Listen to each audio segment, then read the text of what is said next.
My name is Chandler. I'm the founder and owner of Cullmansense.com. We're a free online daily newspaper here in Cullman. And on April 27th, where were you when everything went down?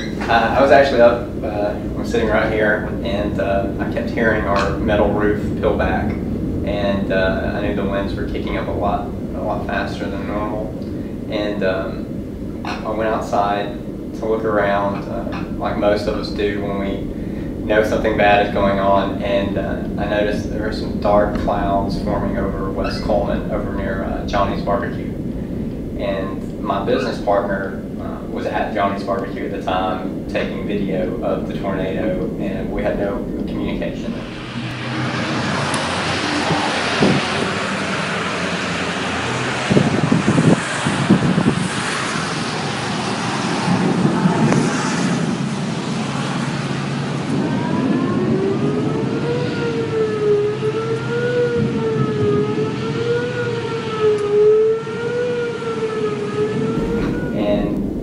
I stood outside and watched it form.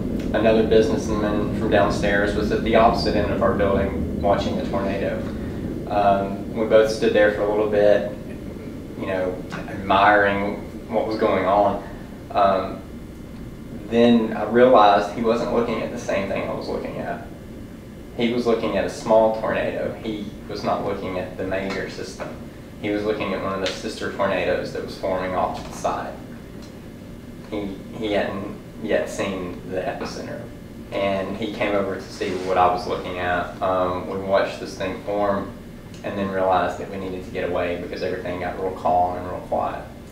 I ran upstairs, posted a quick Facebook post of two tornadoes on the ground west of 278 and 31, take cover.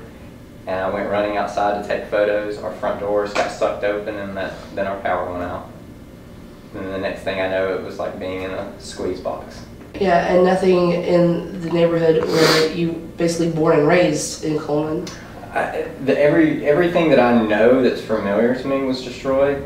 The church that I attended for 24 years, where I was baptized, it was completely destroyed. Most of the houses that I grew up playing in, running around in, were destroyed by the tornado or severely damaged. So after everything settled, after the tornadoes passed, did you go straight over there to check on your family? Well, the bad thing is the reporter in you immediately snaps you into, I have to get work done. Mm-hmm. And that's exactly what I did. I just started trying to do my work. I started driving around, taking photos, talking to people.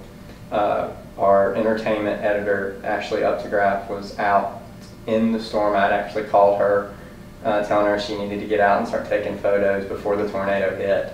And that was my one concern at that time. I knew where everybody else was.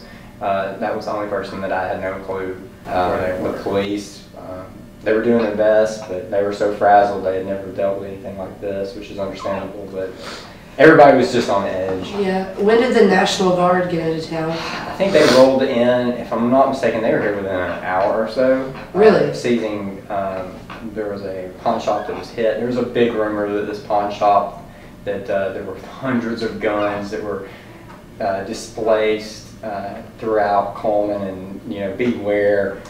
No, these guns were seized. They're in proper custody. And they're taken care of. Basically, went into a near martial law state. I say that in the sense that you couldn't move unless you had papers and ID.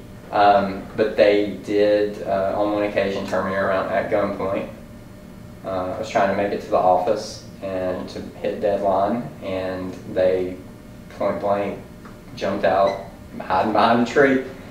Now the volunteer response up here has been pretty decent. Oh, it's been amazing. But a downside to that, you talked about having walking papers to be able to get into your neighborhood and stuff like that. Now, have there been people who have abused the "I'm a volunteer, I'm heading back" to help these people out? I don't know about the volunteer aspect. I just know that I just remember that Thursday and Friday it was nearly impossible to move a block without getting turned around at some point. Whether it be because of blocked roads, police turning people back around, National Guard telling us that it's blocked, just having to divert. Saturday rolls around, it was open season on the residents of Cullman. I mean, that's how I felt as a resident. At that point, I kind of dropped the reporter thing and started looking at it from a resident standpoint, and it was very hard to not have a bath in 4 days and be filthy and eat once a day, and then have people from counties, 4 or 5 counties away, that are just driving through taking photos of us. I didn't understand how they were able to get past these roadblocks that residents couldn't even get through. That was my major tipping point in that whole having the National Guard here. They weren't keeping people out. These people were coming in and using what little resources that we had. Yeah. And what little gas that we did had, they were buying it to get back home. And you know, we appreciate and are so grateful to all the volunteers who brought things in and to help out the residents who genuinely came for that need to care for someone else. But the ones who decided to come up just to gawk at us or to take pictures, or they remember a time when they drove through Cullman 15 years ago, stay at home. There are thousands of photos online. Look at them. We have plenty of things. You know, look at our website. There are plenty of other websites out there. There are plenty of photos.